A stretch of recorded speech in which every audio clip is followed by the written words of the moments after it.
ओम नमस्ते जी। आइए आज की चर्चा को प्रारंभ करते हैं। यजुर्वेद के प्रथम अध्याय का 26वां मंत्र।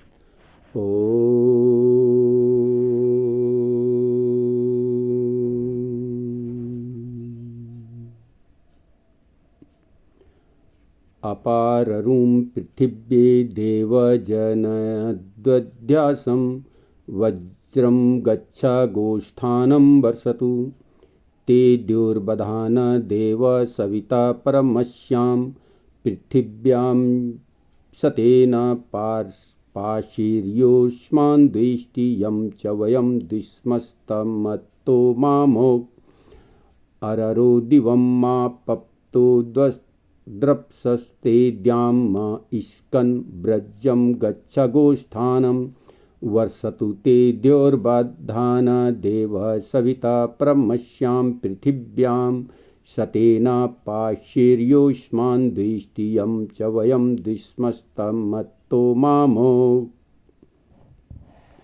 तो बहुत सुंदर चर्चा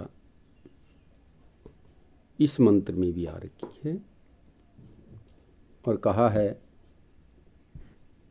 कि ईश्वर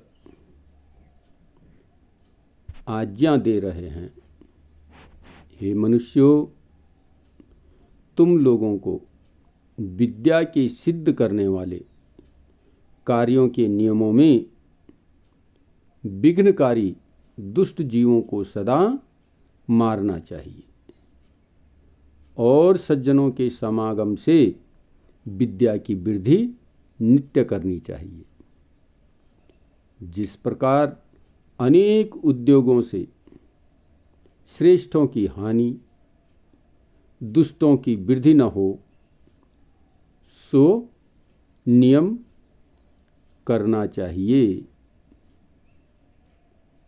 जिससे कहते हैं दुष्टों की वृद्धि न हो, ऐसा नियम बनाना चाहिए और सदा श्रेष्ठ सज्जनों का सत्कार तथा दुष्टों को दंड देने के लिए उनका बंधन करना चाहिए। सज्जन पुरुषों का, श्रेष्ठ व्यक्तियों का, उत्तम मनुष्यों का जो है सत्कार करना चाहिए और दुष्ट व्यक्तियों को बंधन में बांधना चाहिए। परस्पर प्रीति के साथ विद्या और शरीर का बल संपादन करने की क्रिया तथा कला यंत्रों से अनेक यान बनाकर सबको सुख देना,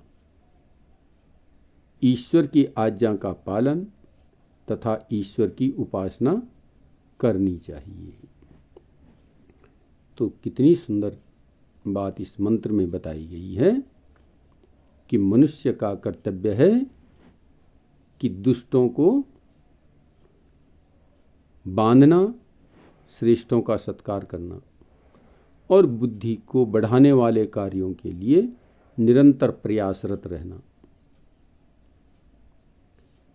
कहा विद्या के सिद्ध करने वाले कार्यों के नियमों में विघ्नकारी, विद्या को प्राप्त करने के लिए कार्यों में विघ्नकारी, बाहर के ही दुष्ट नहीं, हमारे शरीर के अंदर भी दुष्ट बैठे हुए हैं। विद्या प्राप्ति के लिए प्रातःकाल 4 बजे उठना चाहिए, लेकिन अंदर के दुष्ट कहते हैं कि नहीं, ये अभी सोने का समय है, बड़ी अच्छी नींद आ रही है। तो ऐसे दुष्टों को कहते हैं मारना चाहिए, ऐसे दुष्टों को जो है विनष्ट कर देना चाहिए जो विद्या प्राप्ति में विघ्न हो, सिद्ध करें। ऐसे दुष्टों को जो है बांध देना चाहिए, मार देना चाहिए। और जो श्रेष्ठ व्यक्ति हैं, जो श्रेष्ठ कार्य हैं, उनके लिए निरंतर आगे बढ़ते रहना चाहिए, उनका सत्कार करना चाहिए। श्रेष्ठ सज्जनों का सत्कार करते हुए उनसे विद्या प्राप्ति के अनुग्रह करते हुए अच्छी से अच्छी विद्याओं को प्राप्त कर उनसे जो है अपने ज्ञान को बढ़ाने का निरंतर प्रयास करते रहना चाहिए।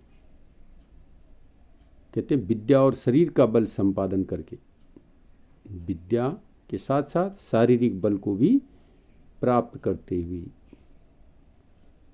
और कहा अनेक कला यंत्रों से अनेक यान आदि बना करके